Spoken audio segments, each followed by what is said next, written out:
a couple of things on this. So let me give you a number of observations, because as I travel globally, the first thing is wherever in the world I am, when I show adults around KidZania, the comment that is made everywhere, every time is, I wish this had been around when I was a child.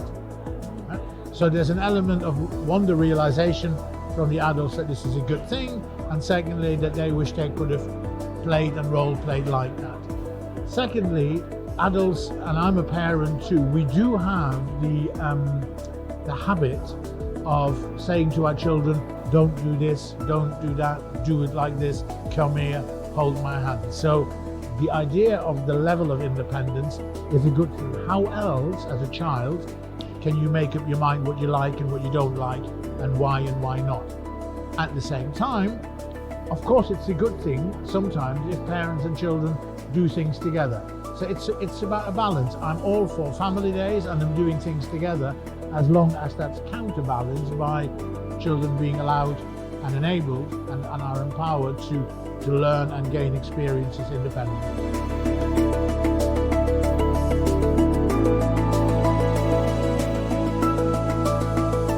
It's a very interesting thing. So we role play on its own doesn't work. Role play and role modeling, for example, are linked. Role play is about copied behavior. And I'll give you a very practical example of this. So our global research is showing that children from a very young age adapt to stereotypes. So if you have the aeroplane has two activities. One is pilot, one is cabin crew. The cabin crew activity is almost predominantly girls. The pilot activity is almost predominantly boys. From the age of 4, okay? If inside a KidZania, like we've done in Manila, and like we've done in Mumbai, and like we've done in London, and like we will do in Moscow, if you deliberately start to deploy our staff anti-stereotypes, so if our staff, if the pilots in KidZania London are all female and the cabin crew are all male, the children copy that behavior and those percentages change. So the relationship between role modeling and role play and getting children to change their thinking is incredibly important. And the other thing that I think that KidZania gives to children is the opportunity to, we talked about independence, but also the opportunity to experience in an environment that's not a classroom. The environment is a teacher. And it allows children to gain confidence, to make up their own mind, to express their likes and dislikes, and actually to make sense of the world around them. And that's a very good reason sometimes to keep the adults at a distance.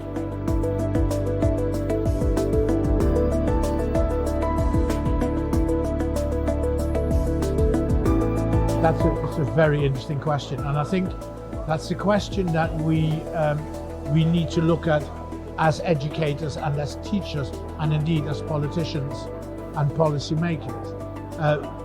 What we're very clearly trying to do in KidZania at a global level, and I'll come to global versus national in a minute, is to work very closely with OECD and the OECD program, The Future We Want, Education 2030, which is about skills rather than measuring what you've remembered. Yeah?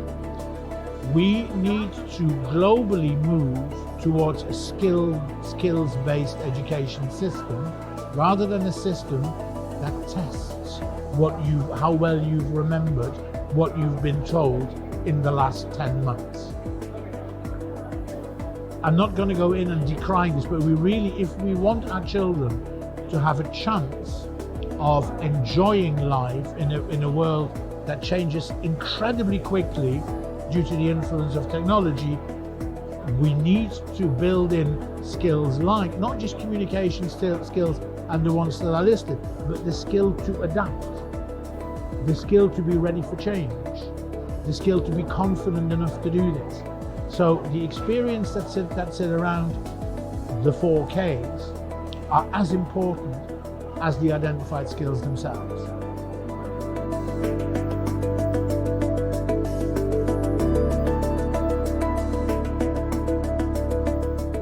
it's not either or, right? So what we need to be very clear about is that KidZania and school go hand in hand, but we need to paint a picture that says we need to also differentiate between schooling and education in a much wider sense.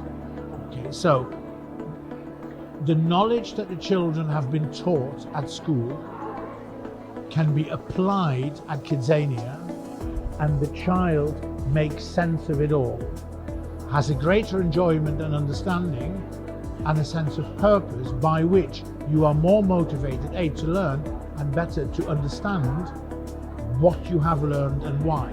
So I'll give you a very simple example. I was in KidZania London in this particular case. I was talking to 3 10-year-old girls who were sitting outside the newspaper, and they just produced the front page and the tangible page which they can take home and show and tell to their parents and grandparents and brothers and sisters. And I asked those girls, tell me about learning English at school.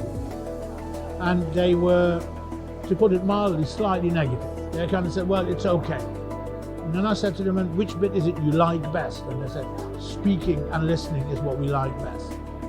And I said, which is the bit that you don't like?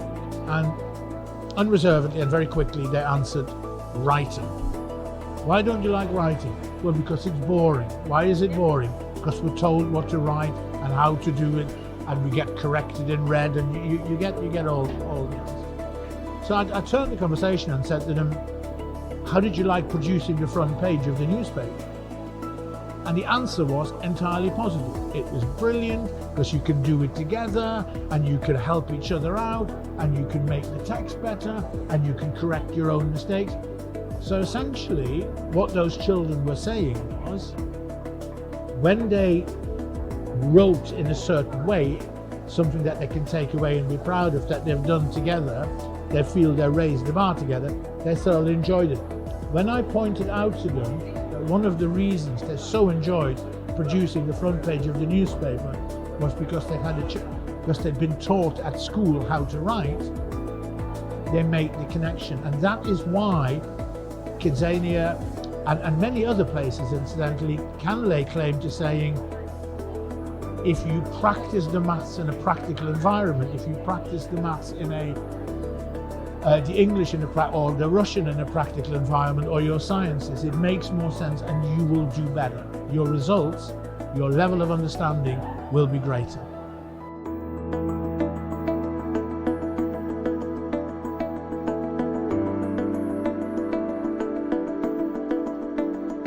It's very simple. In terms of, and because I think most things in life are simple, right? It is not the school's domain or KidZania's domain or a museum's domain or a zoo's domain. Educating children is everybody's responsibility. Every child is everybody's responsibility. So what we're doing globally and what we're starting to do globally is I want to be at a point for KidZania globally within the next 2 years whereby every activity inside KidZania has been developed with schools. So it is not a separate activity, because the child that goes to school and the child that comes to KidZania is the same child. So it falls upon us as educators in school and in KidZania to join the dots.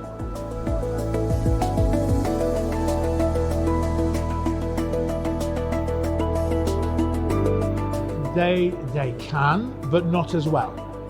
And there's something, and again, it's simple and straightforward. So what you need to do is, you need to utilize each environment to its greatest potential. Let me explain. The famous Carlo Rinaldi of Reggio Emilia said that the environment is the third teacher. So the first teacher are the children themselves, the second teachers are the adults, and the third is the environment. So there is no way that a school can recreate the realistic environment that is KidZania. The trees feel real, the aeroplane is real, the costumes are real, the theatre is real. A school can't reenact that, because if a school does try that, the child will go, that's not real. We even get that inside KidZania when we have branded and non-branded activities. The children prefer the branded activities because they are more real, quote unquote. So what you need to do is, instead of, and neither incidentally could KidZania copy a school. It would be very bad at being a school. So in a sense, what we need to look at in the partnership between the school and KidZania, why would we not do this? Why would we not dovetail and say, we'll do that bit in school and then they go to KidZania. We'll do that bit in KidZania and then they can go back to school and practice it. And that is why, incidentally, we're developing a number of global partnerships, for example, with Junior Achievement, whereby Junior Achievement provide the in-school theory of financial literacy and the world of work. And once the children have learned that, they can then come to KidZania and put their theory into practice.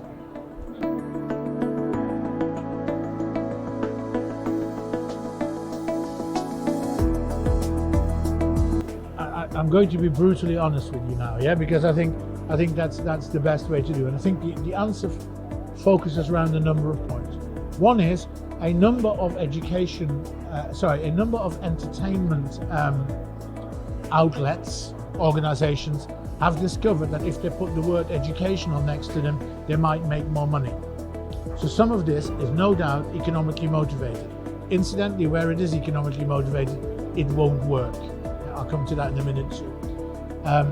Secondly, I get asked that strange question all the time. Is it education or is it fun? And there seems to be a mindset that it can't be both at the same time, which is really sad. Yeah, because people say, well, KidZania, is it education or is it fun? I'm kind of going, well, it's both, and why wouldn't it be? So we need to first of all say it can be both. It's a natural thing. Children learn and play at the same time. They do it from when they're that little. Opening boxes at Christmas, when they're 18 months old, they're learning and they're playing. Secondly, the motivation of the organization needs to be first and foremost educational. The better educational you are, the more children will come, the more often they will come, and if you wish, further down the track, it fulfills the economic demands anyway. So that's the right way around. The other bit that I started with would be very much the wrong way around. But we need to come to a point that learning is quite good fun.